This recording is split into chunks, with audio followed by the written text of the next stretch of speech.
Hi guys, eto na naman si Manay. Magluto tayo ng ulam ngayon. Tanghalian guys. Magtitinola ako ng manok. Ayan guys. Ito guys yung pakpak.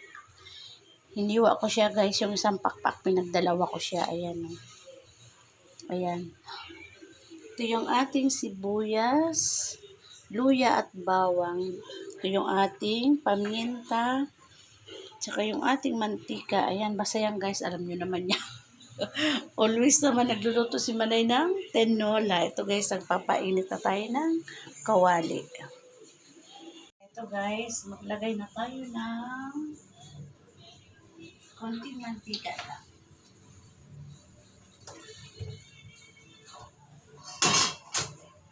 Tapos lagay na natin yung ating sibuyas.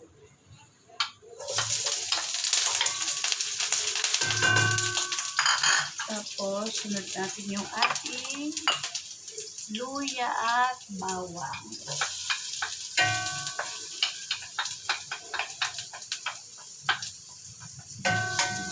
Natin guys. Ang bango.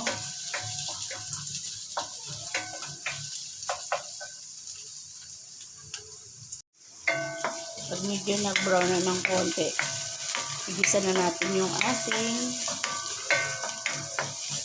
tawag yan yung ating manok. Ang gaayang manok ko guys, magnolia yan.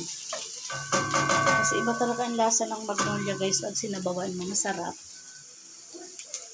So, lagay na natin yung ating manok guys.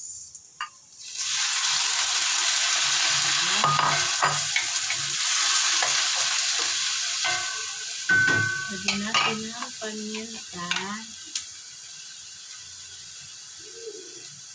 Ano ba itong aking?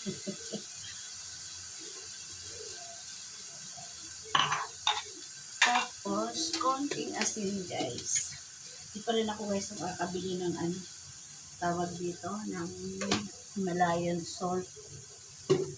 Tapos, lalagyan na natin ng tubig. Mamaya na natin aanahan titikman pag kumulo na ng gusto yung ating sabaw. Ayan. Dalang ko pa ng konti.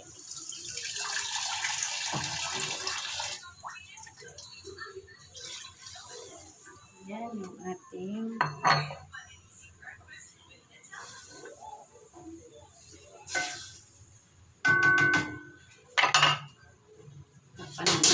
guys, para maluto yung ating chicken. Ano guys, ang ating tinola.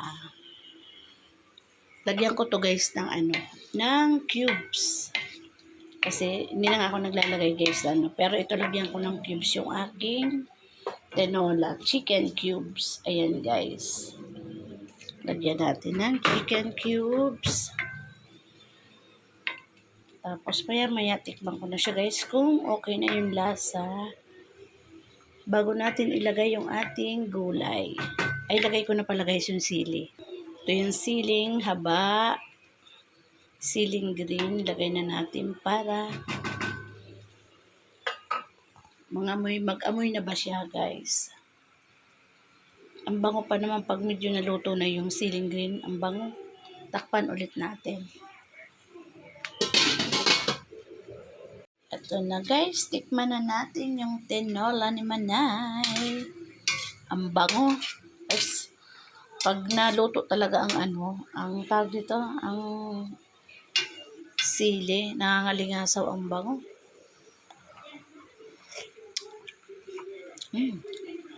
Nagdagan ko ng konting-konti lang na patis guys. Konti lang guys kasi hindi na pwede si Manay ng maalat. Ayan. Tapos, halo-halo. Luto na yata itong chicken natin mga guys. Tikman ulit natin.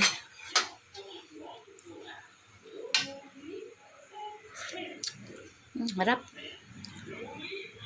Ilalagay na natin yung gulay. Ayan.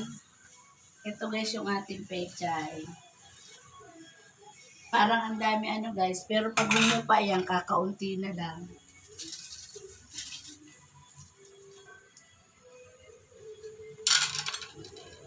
Ayan. Alam niyo guys kung sino naglaba ngayon yung asawa ko kasi masama pakiramdam ko.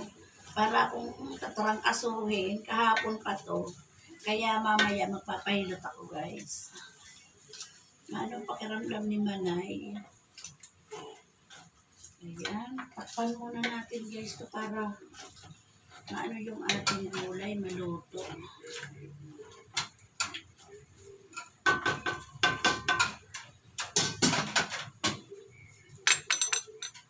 Guys, okay na yung ating tinola. Kain na po.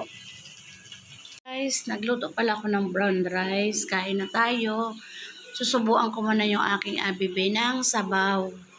Kasi may sinat pa rin siya guys. Ayan. O sige, nalagyan mo ito. Susubuan ko lang si bibi ng konti. Mamaya na ako kakain. Susubuan ko. Lagay mo sabaw tsaka manok. Susubuan ko siya. Ito guys, susubuan ko si abibe.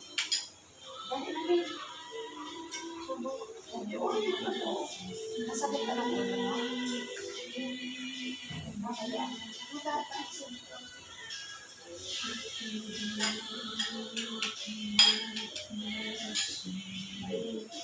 Yung mansanas ko na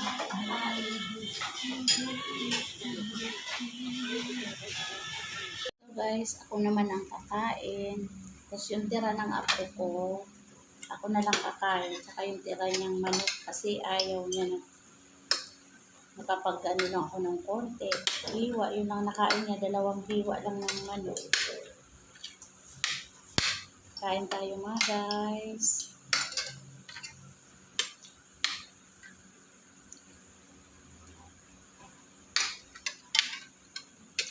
Bye. Thank you. God bless po.